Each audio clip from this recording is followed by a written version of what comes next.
Hey, this is Jürgen Rasmussen. Welcome to the provocative hypnosis vlog.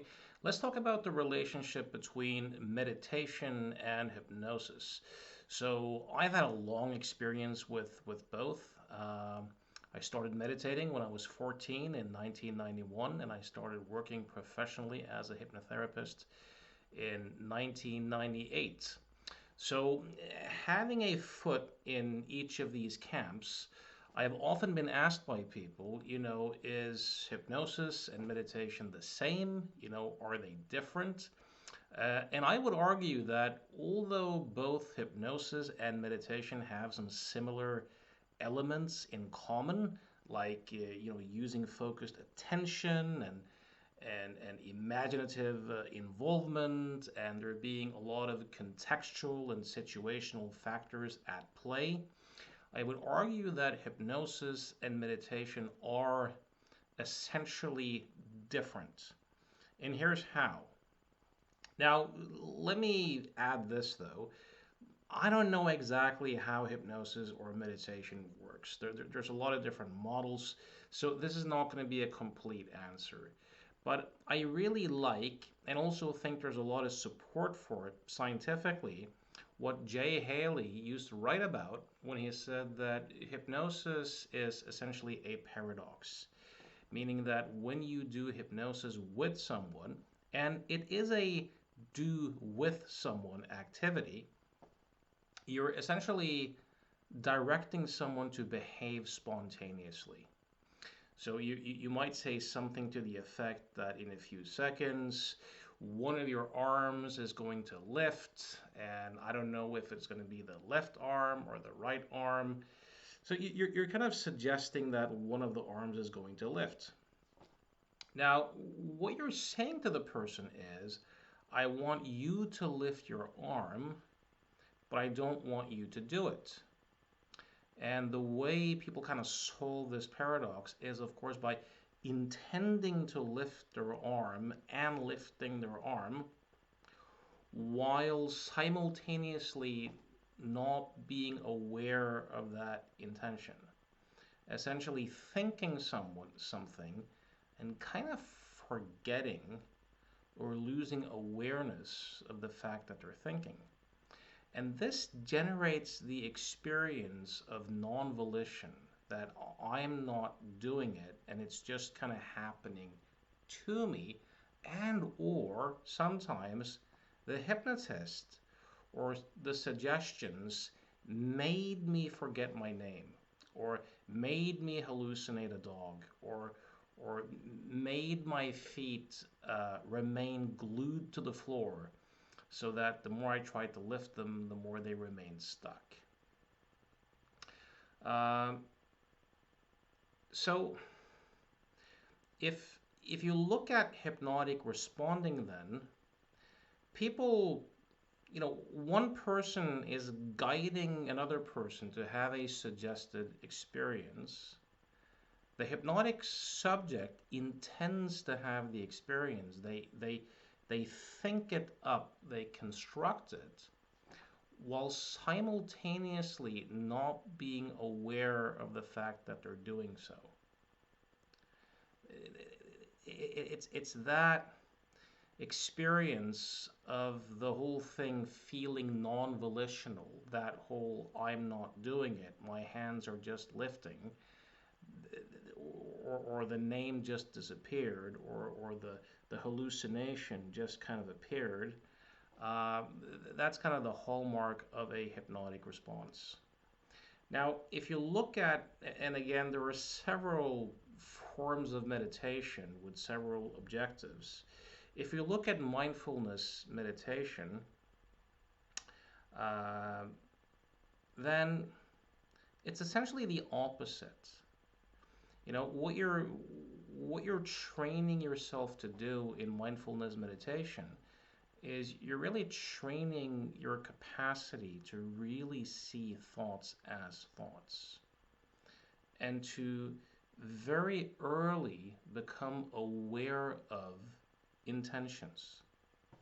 So it's the exact opposite process. So a person who's hypnotized has been suggested, someone's suggesting that they think something up and get absorbed into it to the point where it's experienced as real, and it's experienced as non-volitional. That's the hypnotized subject.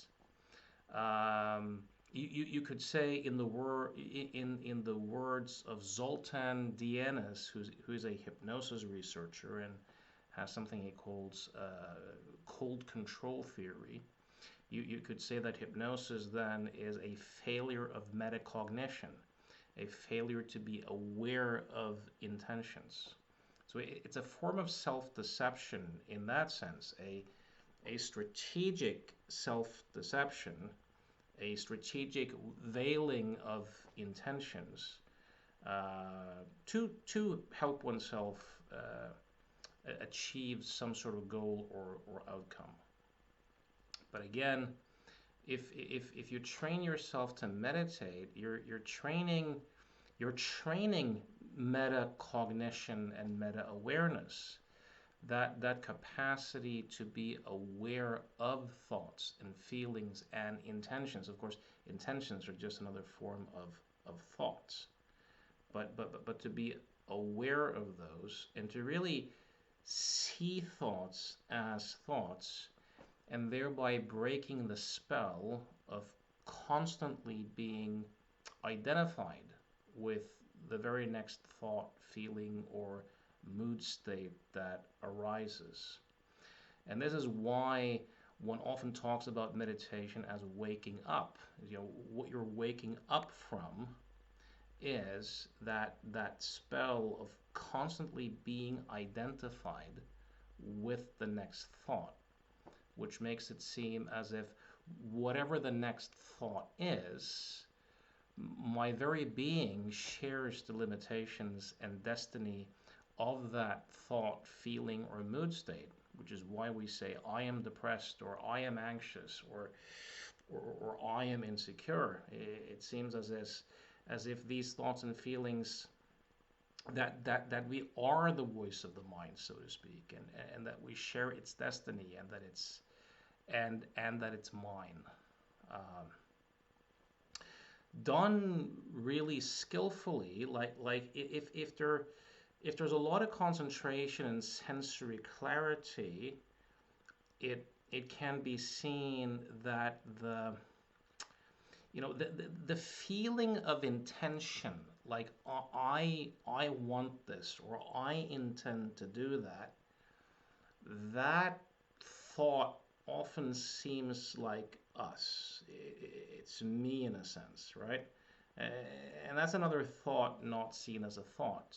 So, from a hypnosis perspective, you could say that the feeling of being a separate self, a thing like self behind the eyes that looks out of the world, which is different from it, that itself is the result of a positive hallucination. It's an illusion. If you meditate and you really watch the process, you'll see that the I, or these self-referential thoughts, the story of Jurgen or Chris or whatever your name might be, is always an after effect. It's an ad hoc entity. It's something that arises and claims credit and ownership after the fact. And there's a trick of the mind that makes it seem such that what arises after the fact, so let's say a perception arises or a sound arises, and then this I thought arises and kind of claims credit and says, I heard that, I saw that, I decided that, I did that, I chose that. That's an afterthought. That I or self is itself just the next thought. But that identification with thought makes it seem as if what came after the I thought was there before the perception, thought, or intention, and initiated and created the whole thing. So the ultimate aim of meditation is to see through the illusion of a permanent, autonomous, separate self, and to wake up from the illusion and bondage of that. So, meditation, then, with sensory clarity and focus, can help a figure ground shift emerge so that it's seen clearly that this claiming thought is essentially just the next thought. Waking up from the positive hallucination of being the chooser, the decider, or the intender, right? So you could say that meditation is about waking up from the hypnotic process of identification. So while and when clients have trouble, when they've gotten lost into identity statements and post-hypnotic suggestions, these are, thinking without knowing that you're thinking. I think our job is to help them to kind of dehypnotize themselves out of that. So again, while hypnosis and meditation shares common elements, I would argue at the end of the day that they are fundamentally different. By the way, if you're watching this in January 2024, I'm doing a seminar on the psychological illusion model that I teach February the 17th and 18th online. You can go to provocativehypnosis.com, hit the seminar page. You can see a link with information and the possibility of signing up. Also know that I see clients from all over the Western world online every day here in my office.